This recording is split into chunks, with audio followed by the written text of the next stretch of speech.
After the Timeout podcast, hosted by Todd Zazadil and John Palicki, two high school head coaches talking basketball on the court, off the court, and anything in between.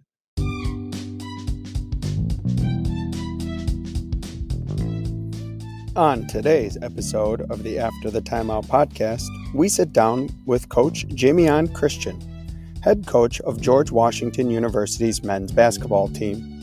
Prior to George Washington, Coach Christian was head coach at both Siena and Mt. St. Mary.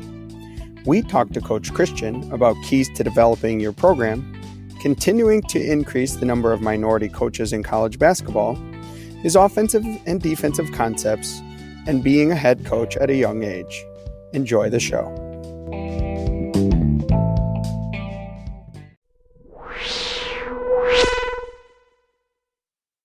Coach, thank you for coming on. We're excited to have you. We've been starting this with everybody just because of the time that it is, and we really think it's valuable for people to kind of see what other people are doing and maybe share some struggles, right? And share some positive things. But it's almost 365 days, a whole year since, right, COVID started, kind of everything got shut down, and then we got back going. Can you just take us through the last year in your program, some of the things you did during that time, and maybe some things that you came up with that you're continuing to do that you maybe didn't realize during the pandemic that you could use going into the future? Yeah, first of all, thanks for having me on. I'm really fired up to talk and share. This year has been super challenging, and I think what every college basketball coach and every college basketball program has done is we've underspoken how challenging it has been for all of us. And I think over the next few weeks, you're going to really start to get a good understanding of just what all our athletes are going through, and what our coaches are going through to try to just get these guys to be on the floor and be able to compete.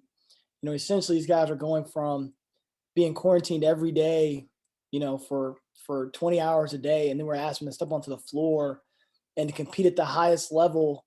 And I just think in so many ways, many of us just weren't equipped to handle the emotional needs of our players. And I think that was like one of the most challenging parts of it. I'm a guy who's like always connected, always loving our guys, hugging our guys, around them. I think one of the most challenging parts for me was that this year didn't really allow us the opportunity to be able to do all those things and to be able to show that sort of support. There's nothing like a face-to-face conversation, a hug and embrace when you need it the most, a shake of the hand, a high five. That physical connection is important, and you just don't get that over Zoom. So we try to do the best job we could. I mean, we actually, we have a leadership workbook that we work through that we do every year that we got pretty far through it this year. So we tried to just enhance their minds the best way we could. But again, it was a daunting task. I think we're going to continue to do some Zoom interviews and stuff like that to stay connected, because I think that's going to be something moving forward that will make it easier, especially when they're away on breaks or away at some point. But I definitely felt like it was I would say for myself, it was the most challenging year. And, coaches are going to be judged off their win-loss record, and maybe that's part of the business. But I think one of the hardest things for me every day, I thought, was getting our guys to the gym and being able to be clear-minded, because you're so worried about, when you look at Maslow's hierarchy of needs, number one thing is safety. And when you're having to wear a mask every day, when you're having to get tested every day, when you're being mindful to wash your hands over and over again, you're moving that safety component to the front of their brain over and over again. And then you're asking them to go out here and bang and be physical. And, and those components don't really work well together, and to take challenges and to take risk. So I think it's been a challenging year just for that. And I think we'll kind of find out the emotional toll it's taken on our players, and mental toll it's taken on our players over the next few years. But I think over the next few months, you're going to start hearing stories about just how hard it was for our athletes during this time period. And I'm happy we made it to the end of the year. And I'm happy that I was able to stand with these guys on the last game of the year. But I'd be lying if I said it was easy. It's one of the hardest things I've ever done. That is a really interesting dichotomy there.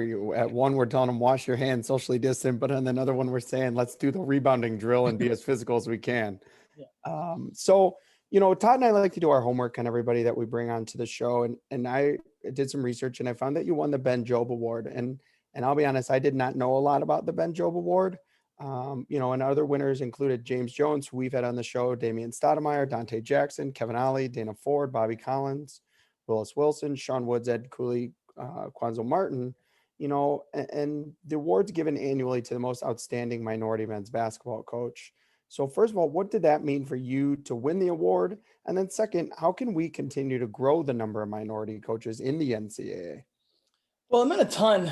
When I won it, I think I was like 32 years old. So I was pretty young when I was able to win that. And it just meant a ton because my parents my parents came up through the HBCU system. My mom went to Norfolk State. My dad went to Virginia State. Obviously Ben Jobe is a huge figure in that community. And just being a Black head coach, growing up, like being able to learn about these different guys and to hear the different things about what the Black head coach before us had to go through. So it was a big deal for me to win that because I really feel like it was a huge separator. I hadn't won an award like that in my lifetime that was connecting you to a legendary figure.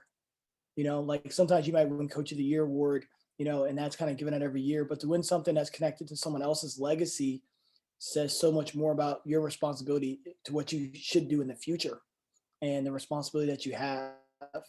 So it meant a ton. And just to kind of be involved with that and to be connected with that. And I'll always be connected with that. And I'm always going to appreciate that. I think growing minority coaches and coaches of color in our game. I think what we have to do is we have to really just be understanding of like where we are right now. And just know, like right now, I think we only have like 18 to 19% or something of head coaches in college basketball are Black, and a large percent of the players are Black. And it's about just giving fair opportunity to everyone. We're going to go this hiring process this March, April, and May, and you're going to see guys get opportunities because of their skin color, because they're connected to people that other guys just won't have the opportunity to do. And I think that's just super unfair. I've been fortunate, right? Like I went to VCU. Went to the Mount, went to Siena, and now I'm here at GW. I've kind of been able to create my own pathway. But it's not as though like when we left VCU, like the Mount wasn't the top team in their league. I went to Siena, the Siena wasn't the top team in their league. When I came to GW, we weren't the top team in our league. I was inheriting jobs where we had to recreate culture and remodel some and rebuild some. And I think when you look across the sporting spectrum, that's what you're seeing when Black head coaches get an opportunity. It's when the program's at a point where it's hard. You got to rebuild it all, and that's obviously a chance you're taking. Not many guys are taking over jobs that have won a championship the year before, and those are the opportunities that you really need because that means those jobs typically have the infrastructure in place to continue to be good, the infrastructure in place with the players in the roster to continue to build something special. But this is the pathway that we've been given so far. And I'm proud of the pathway that I'm on. I own my path. I know if I do a great job on it, I'll be able to open up other pathways for others. That is something that's huge in the Black coaching community is just understand our responsibility to do a great job where we are, to appreciate where we are, but to try to keep opening doors for others. I think secondly thing we can do is I think education is really important. When I was at Mount St. Mary's, I did this. I went through Division II, Division III. Because I coached Division III for 2 years, I thought it was one of the best experiences I've ever had. It taught me how to do a lot of things because it's only me and my head coach. We didn't have a huge staff, and I learned a lot. And so I said I wanted to find people who have been on the same pathway as me. I wanted to find small college guys who are working their way up. And I went through and I actually did it on the East Coast, and I looked at how many assistant coaches were Black working Division II and Division III, and I was startled at how low a number it was. It was hard to find guys that were Black or people of color coaching in those positions and at those places. And so then I look at next layer. I said, well, why is that? And you look at how much those jobs make, right? Like I made $12,000 my first 2 years coaching college basketball. I was able to do that because I was a full scholarship athlete. My parents were both teachers. So if I needed anything, I could always call home. But, for the most part, and I had campus housing my first job. So that allowed me the ability to live and to be able to get that experience that I needed. And I don't know if, because of the economy all the time, like, I don't know if people are able to make that kind of sacrifice. My brother's first job was at Tusk Club. He coaches for the Wizards now. Jarrell Christian coaches for the Wizards. And, his first job was a volunteer opportunity. He one time took a pay cut from, took a $30,000 pay cut to take a job opportunity. Right. And we were fortunate enough to be able to do that because we could support one another and our family could support us if we needed it. but not everybody has the ability to be able to do that. And I think, when you start working this job because you need a paycheck, it will prevent you from taking the opportunities that you need that may help your growth the most. But you also have to eat and sleep. So I think that's one of the harder parts about it is, finding ways to help people of color, or not even people of color and people of non-wealth, to be able to take these opportunities so they can learn the stuff that they need to learn so they can be more successful. And right now we're only giving, I would say people of color, the opportunity they're getting is because they coach an AAU team, they played for an AAU team, or they played somewhere. And it needs to be a place where you can really work your way up from the bottom. And I don't think we're getting quite enough of those opportunities. Like a lot of times we say guys are grinders because they started low and they worked their way up, but we haven't been able to create that for ourselves. And I think mostly because it's financial. So you talked about it here a little bit, taking over 3 college programs, right? So let's talk about when you take those over that first year. How do you start developing that culture and the things you're looking to build down the road? And in your different stops, did you do similar things, at George Washington, or did you change it from, Mount St. Mary's? You know what I mean? What were kind of the evolution and the progress of building that culture as you went along? Yeah, I've kind of kept the same blueprint each stop. One of the first things that we try to do, number one, we try to do a lot of research on the front end. So, when we're involved in the job, I'm having someone or myself, we're doing a ton of research on the history of GW basketball, the history of Siena basketball, and Mount St. Mary's basketball. It's part of the history because I played there. It's a little bit easier there. But, I think it's important to get as much information before you get there. Because once you get there, that first 18 months really is a whirlwind. Like there's a lot of stuff going on. There's players coming in, there's players coming out. I mean, it's a lot of stuff going on that you're trying to figure out. I was just trying to do a lot of research on the front end. And I thought that really helped. And then when I get there, one of the things I think is really important is I try to listen. I think everyone expects you to come in and really start speaking. And you do have to speak, right? You have to speak to your donors. You have your press conference. You have to speak to key people around your program.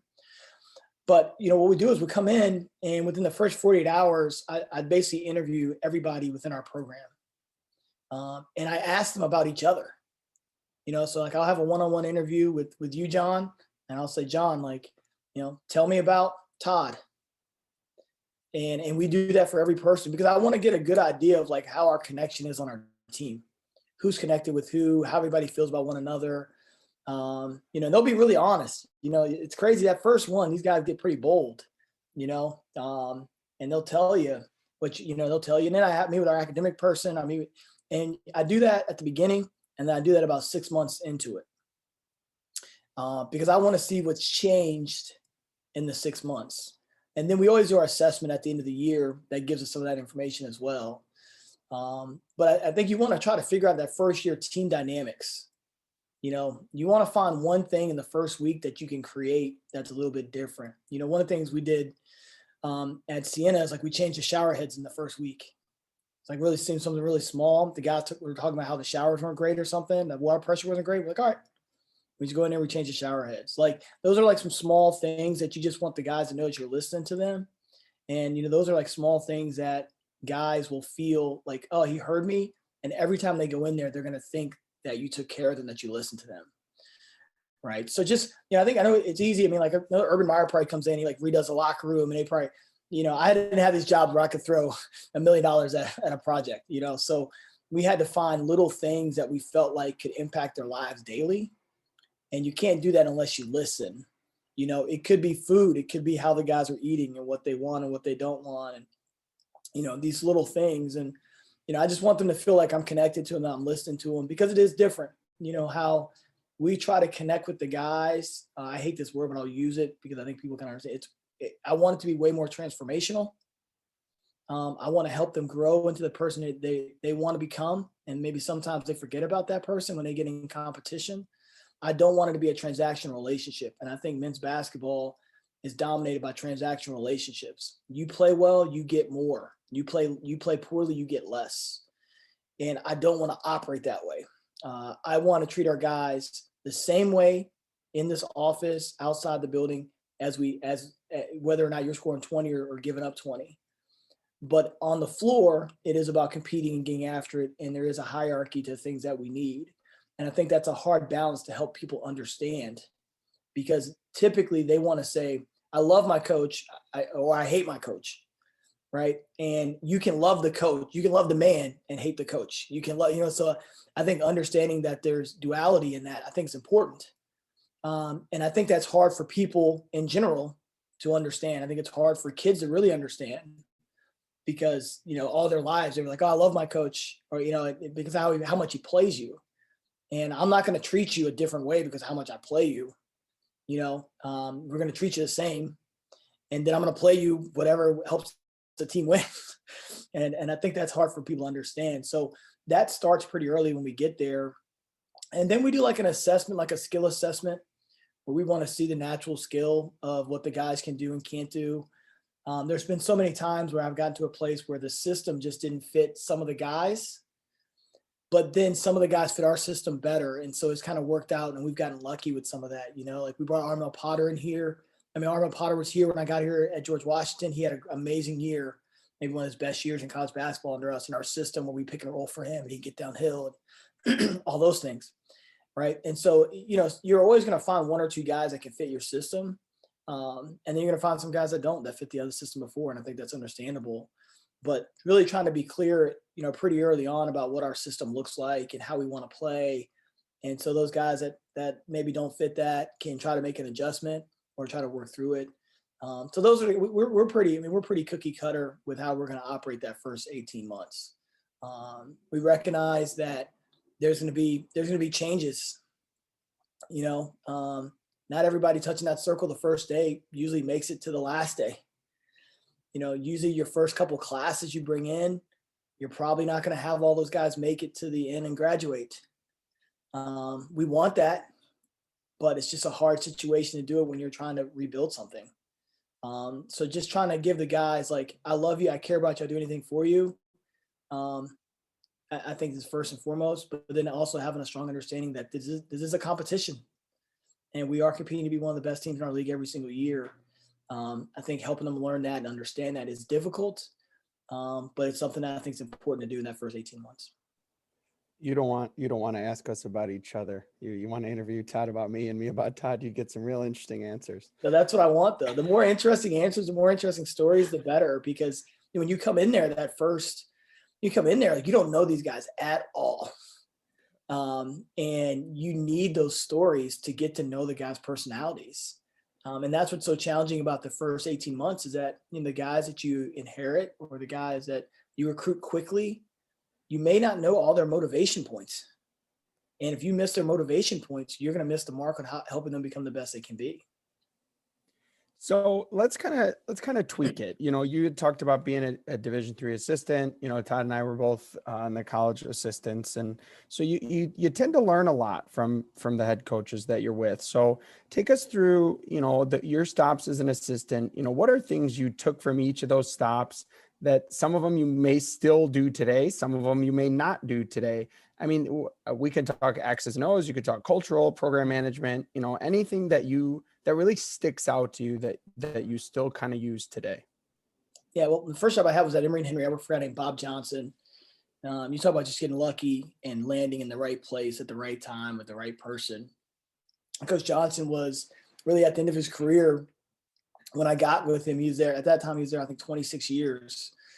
And I always feel like I got the best out of him because he had done so many different styles basketball wise. He'd had so many different teams. They'd been in the NCAA tournament. They've had tough losses. They'd had success. They failed. Like, I felt like he was just an amazing, like almost encyclopedia for basketball for me that I could just learn from. Like, I always think it's like, I always call him like, he's like my Mr. Miyagi, and I'm just like his student there and I'm just going wax on, wax off, and he would start. I mean, if I could ever be as good a coach as he was, he's just one of the best coaches I've ever been around. I tell you how our journey started. We move in, I'm moving into this apartment. He secures his apartment. It's right across from campus. I don't have to pay anything. I'm basically living in, he secures it for us. It's great. And he says, call me when you get to your apartment. So I call him and, he's in his mid 60s at this point. And so I call him, and when I go upstairs, I'm kind of moving some stuff in, and then I hear some grunting coming from the staircase, and I'm like, what is going, I'm in this new place. I don't know where I am. And I kind of walk back to the staircase, and Coach Johnson has the mattress on his back. He's bringing it up the stairs, and I just remember that feeling when I saw that. I just always knew this guy would have my best interest at heart, a true leader who's going to literally put your mattress on his back. And he wanted me to feel comfortable. And I just always remember that gesture. And I try to do something for our staff, and we hire new staff every single time, so they feel like I'm going to take care of them. And so I remember him doing that. And then from there, I mean, that's the kind of leader he was. I mean, he was an Army Ranger in the Vietnam War. So his background was a little bit different, but I just learned so much from him. One of the things I learned is when you get, being able to have versatility in your style of play and not being afraid to take chances. Like most people are afraid to take chances and change things up. I learned from him, you can learn anything. He ran Princeton before, he ran motion, he's done everything. You can learn how to do that. And it's all about matching your players with your style of play. And so we would do that. When we were there, we did this, we called it Emory Henry running attack, where we were subbing every 35 seconds and shooting the ball every 11 seconds and pressing and trapping. And we just basically created it with our team, And so, I think those are the things that I learned watching him, was that you can be successful a lot of different ways. And a lot of times people just say, I'm going to be successful one way, but I think having flexibility is a strength. And I think we've carried that everywhere we've gone. We've gone ball screen motion, we've gone throwing the ball inside, we've gone 2-guard, we mix it in pretty good. And I learned that from him. And I also learned, I learned a lot from Coach Johnson. And I also learned just how to lead with love and accountability, and to do so fearlessly. A guy like him, who you would think is no nonsense. I saw him show such great compassion to kids when they made a mistake, when they didn't do what they were supposed to do. And you would think you'd come in there and he would rip you and he would build you up. And then in moments where you think it wasn't a big deal, he would jump you for it, because he knew you could be better, and you knew you deserved to be better. Right. So Coach Johnson always gets a large one, because I could talk about him for hours, just the impact he had on me. Then I had a chance to go work for Pat Flannery at Bucknell. I was a director of basketball operations. And most people kind of look at these operations jobs. I think it's kind of a mistake, honestly. I think in our basketball community, we look at these operations jobs as stepping stone jobs. I'm going to be here 2 years, I'm going to make a move. I'm going to be here a year, I'm going to make a move. And I didn't look at it that way. I looked at it like I had an opportunity to learn something different and focus really in on one thing. When you become a head coach, a lot of the stuff you do as an assistant, you don't get a chance to do. It becomes way more operational than it is even coaching. Right. And so I had a chance to work for Coach Flannery. I was his director of basketball operations. Coach Flannery took me to every meeting he had, right on his right arm, taking notes, listing how he handled things, teaching me how to handle things, teaching me how to communicate with people in the building, how to communicate with donors outside the building. He just I felt like I just got such an education with him, because he taught me how to operate. When I became a head coach, I took more from my director of basketball operations mindset than I did from my assistant coaching mindset.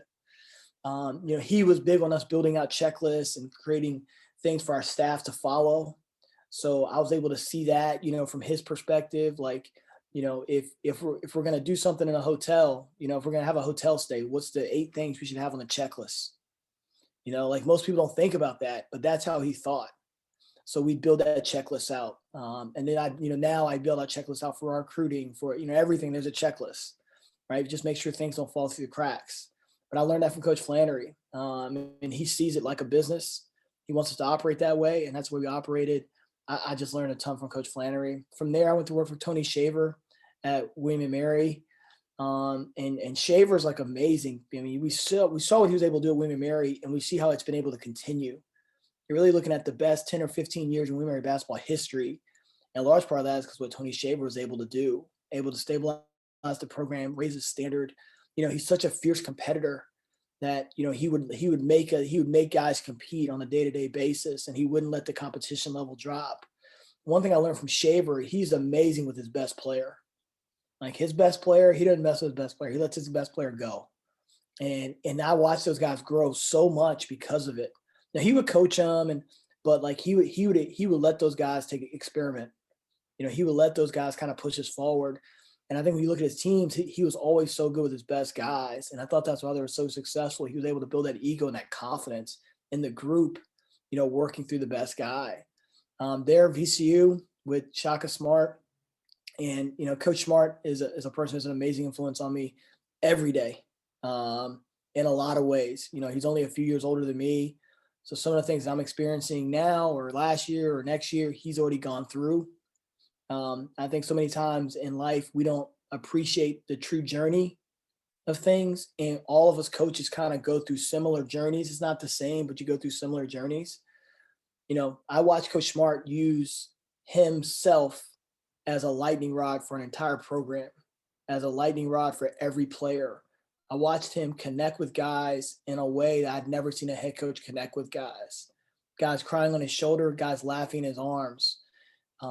Every single day, just his ability to love these guys relentlessly and to build them up and to hold them accountable, I thought was amazing to watch at this level. Where it becomes very transactional the higher you go. He was able to keep it not transactional. He made it about his connection with the guys. And he would talk to them. He would spend time with them. He would text them. I remember getting in the car. And one day with Coach Smart, I don't know if he still does this, but which I thought was really neat. He said, let's go recruit tonight. So most head coaches, you're driving him. He's like, I'm driving. And he gives me a cell phone and he's like, hey, I want you to, yeah. And he would just tell me what to text the guys and stuff while he was driving.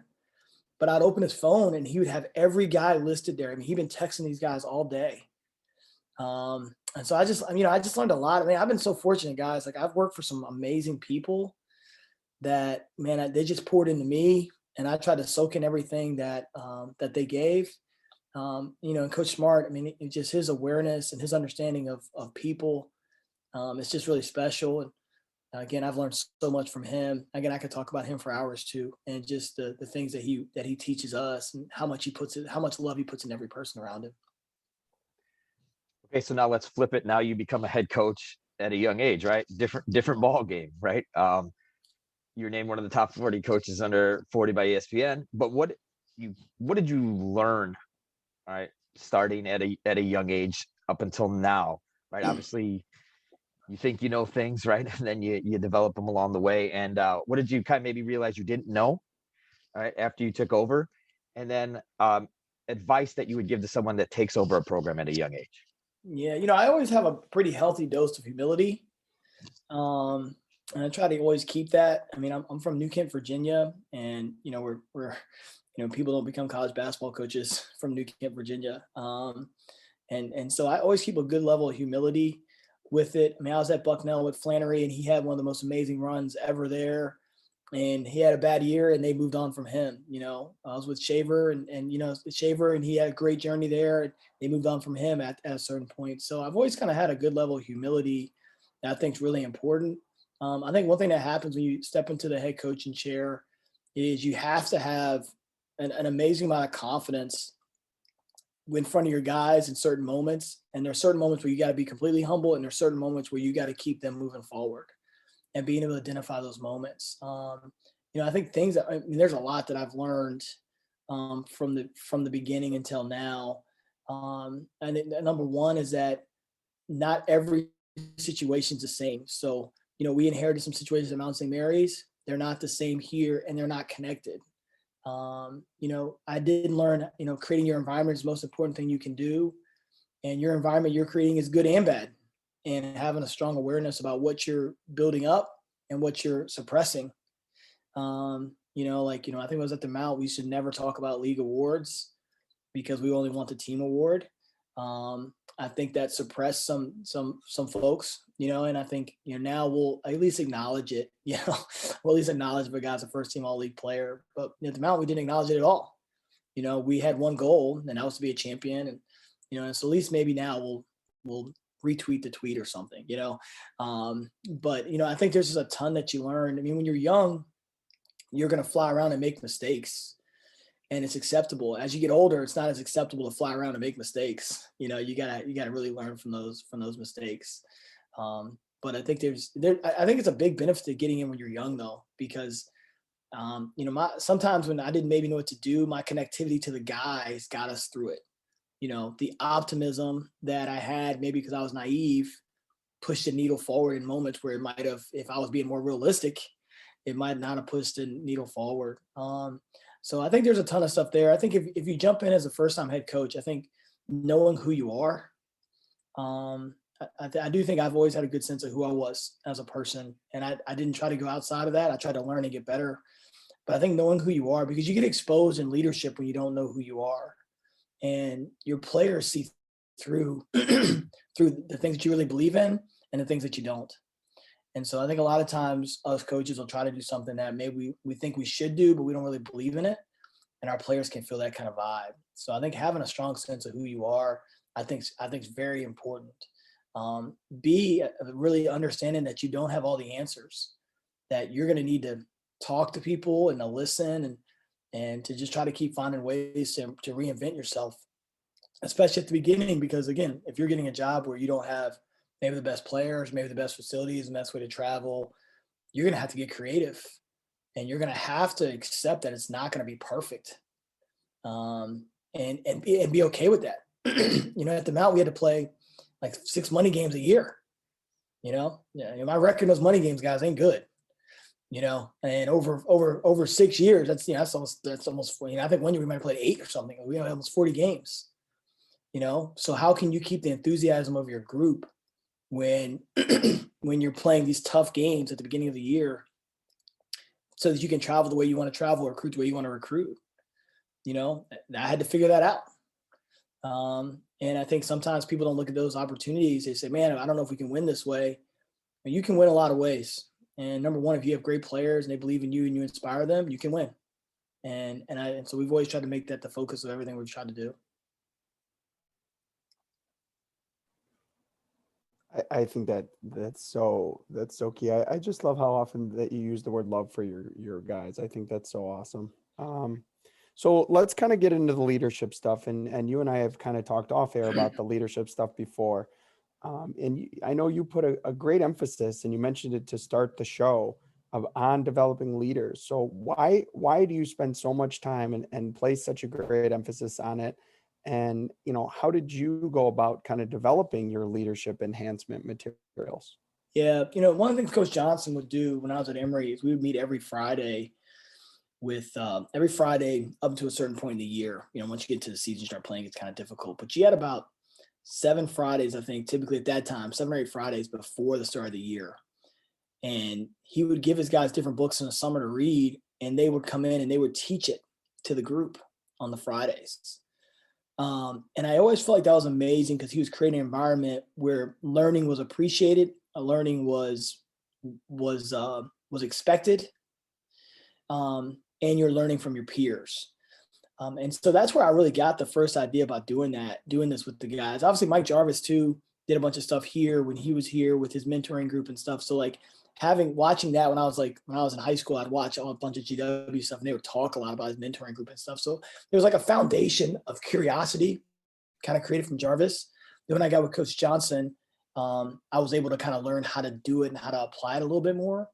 I think it's important because I think we all need to grow in our leadership. It doesn't mean I have to be the leader. But I think if I can grow in my leadership, when these moments present themselves, I will speak up on what needs to be said. So many things happen through the course of the year that the guys just kind of let it go, kind of go to the wayside. And then it stacks up on itself, and then a guy comes in, he's like, man, this guy's done 4 things to me. Well, I was like, did you tell him about the first one he did? And he'll be like, well, no, I just didn't want to say anything because of X, Y, and Z. But those things you're bringing to the floor. They're bringing those emotions, those thoughts, those feelings to the floor. And obviously that's going to prevent them from being clear-headed and clear-minded and go out there and playing their very best. And I think that's really important for those guys to be able to do. So I think growing them as a leader, again, it doesn't mean the guy has to be the captain of the team. It doesn't mean you have to be a leader. It doesn't mean you have to be the only leader. But I think when you understand leadership, you understand that you need other leaders around you to be at your best, right? And so there's an understanding of my strengths and my weaknesses. There's an understanding of the kind of people I need around me. And I think those are really important for a team dynamic, right? Because if we're pressing and the back of the zone has to communicate, well, now he's the leader, right? If I'm the point guard and I have to organize this, now I'm the leader. If I'm taking the ball out of bounds and I'm the 3, now I'm the leader. So this notion of a leader changes in basketball. It's not like football where like you're the quarterback and one guy's always telling everybody where to go. Like you have different leaders that have to step up in different areas. So I think growing that leadership and growing the ability to be honest within the locker room when things come up, I think is really important. Now it takes time to get there. And I'll tell you this, it takes us about a year and a half, maybe 2 years before the culture's at a place where the guys will say the truth to each other. But once you get there, it's like this wheel that just gets rolling. And then you start getting guys who are not afraid to tell the truth to one another. They spend the first 2 years just trying to be friends. And again, I think this duality, like I want to be friends with you off the floor, but when we get on the floor, it's about competing and being at our best. And so that's why I think growing leadership is important, because there's a lot in growing leadership that benefits a team. Like I don't want a guy who is passing the buck off of leadership all the time. Because there are going to be certain moments where you got to lead. There's a loose ball. I got to lead in that moment. If I want to follow in that moment, we're not going to get the ball. I got to lead in that moment. So I think basketball is great that way, where there's so many different moments of leadership. There might be a pass to the wing and the team switches defenses. Am I just going to throw the ball back to the point guard so now he can lead us? Or am I going to hold the ball and say, hey, they're in zone, we're in Patriot, whatever, make a pass and go make a play? And so that's where we're always trying to grow that. I also think it's really important in their personal relationships, outside of basketball. These guys are going to get married, they're going to have families. So we have our obligation to try to teach them how to work through difficult, how to work through tough. And I think you learn that in leadership, like when to speak up, how to speak up, why it's important to speak up, and then being able to articulate why you're feeling a certain way, why it's important, and being able to help you move forward from it. I think that really helps you in your personal relationships. And we talk a ton about those things. So that's why I'm like really passionate about leadership. I think it's something that will impact all these guys in so many different walks of life, not just on the basketball floor. I think it will impact them for a long period of time. And, I'm really, really proud to stand with our guys. They've done a great job of it. I also think we talk a lot about leadership, guys. I think guys leave the locker room if they don't feel like they can live up to that standard. I think you're setting a standard with it every day about how we're going to operate, how we're going to act, and how we're going to interact. And if someone doesn't want to live up to that standard, they sort of just remove themselves. And I think that makes it easier for your group to move forward. You're never hurt if the group moves forward. You're only hurt if the group stops. And, I think it's important as you're establishing a culture to establish a standard of those things. All right, so let's jump on the court now. A little bit of X's and O's here. You boil it down offensively. Obviously, you talked about learning how you have to change a little bit, but I think every coach has their base concepts that they really believe in.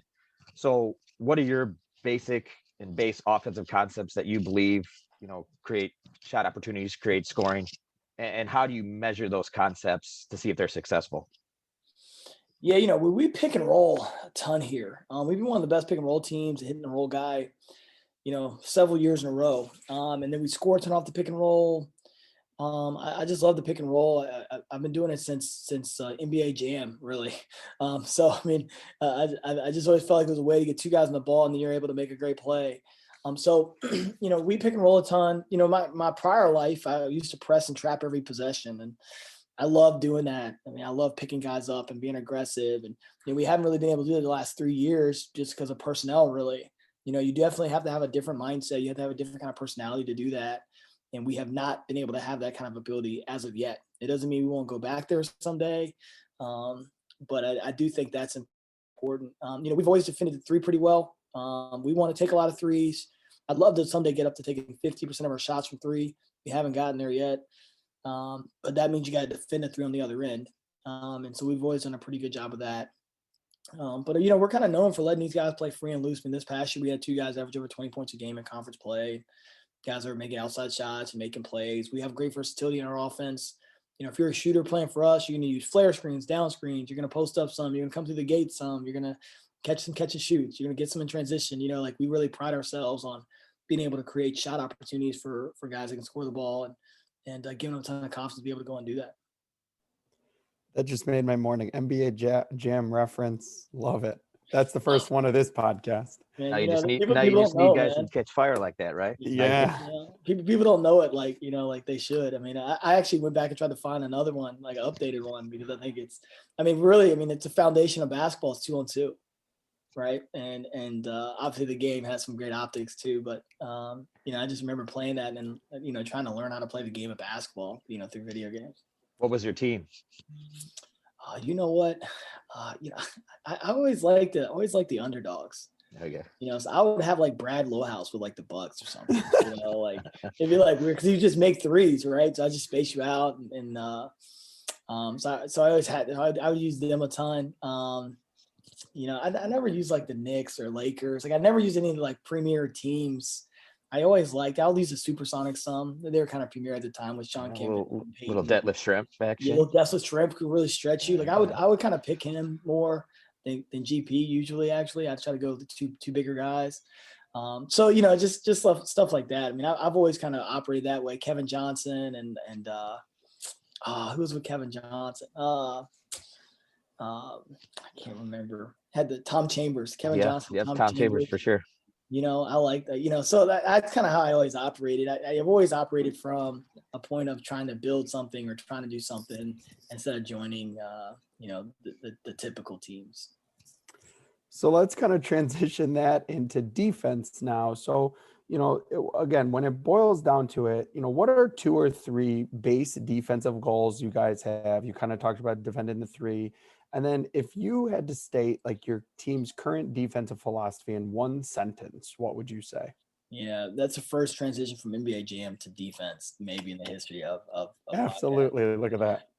I would say defensively for us, it's about trying to keep the ball on one side of the floor, not allowing you to get the ball across the midline, keeping one side of the floor.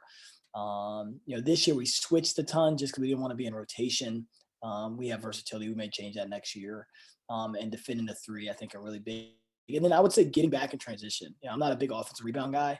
I'm really big on our guys sprinting back and just building the wall up and not give you anything in transition. I think when our team's been great defensively, we've been able to do that. In one sentence, I would say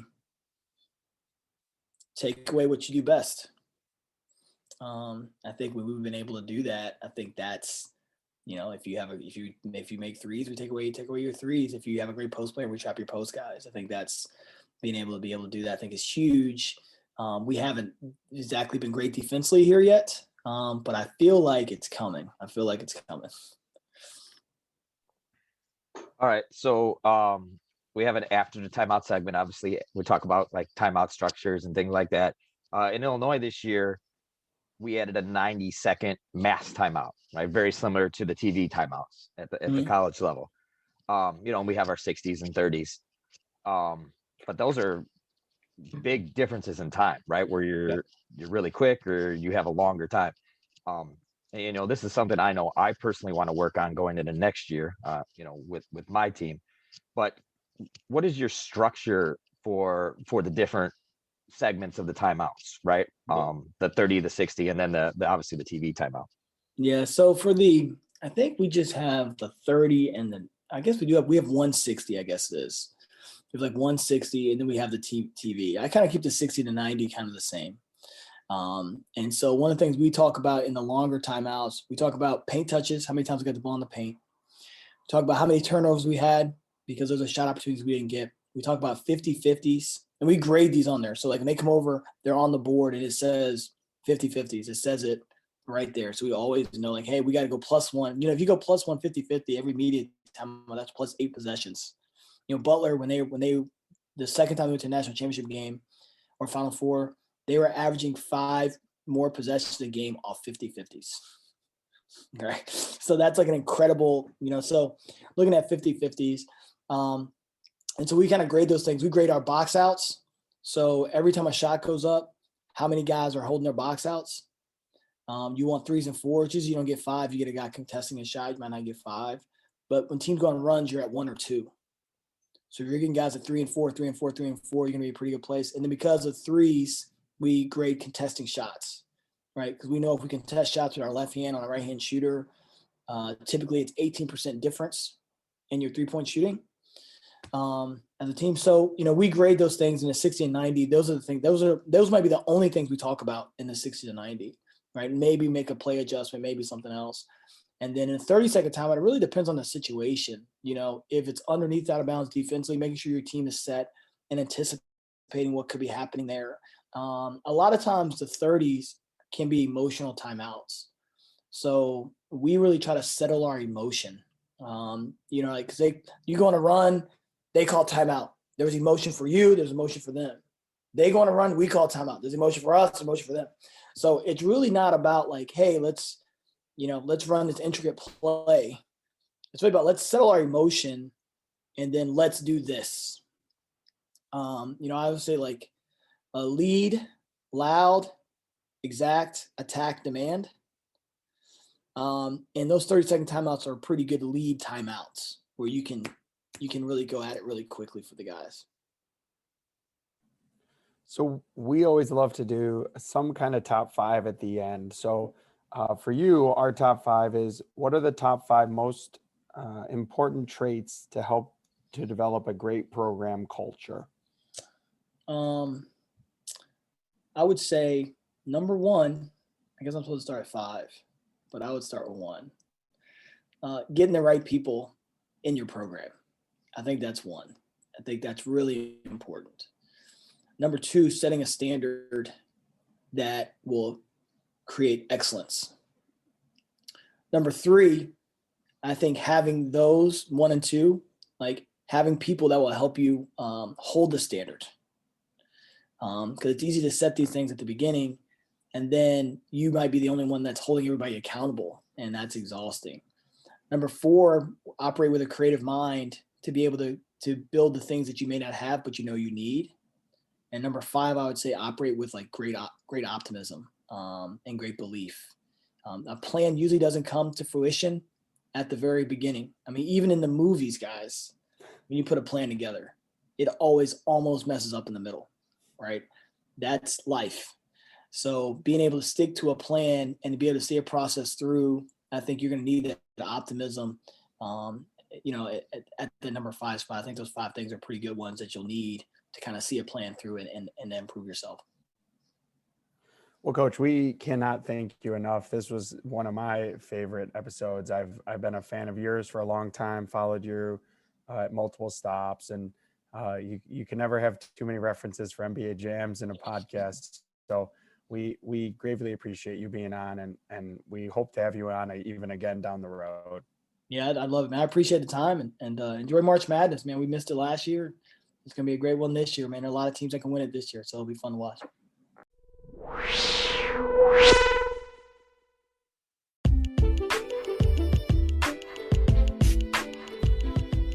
Thank you for listening to today's episode of the After the Timeout podcast.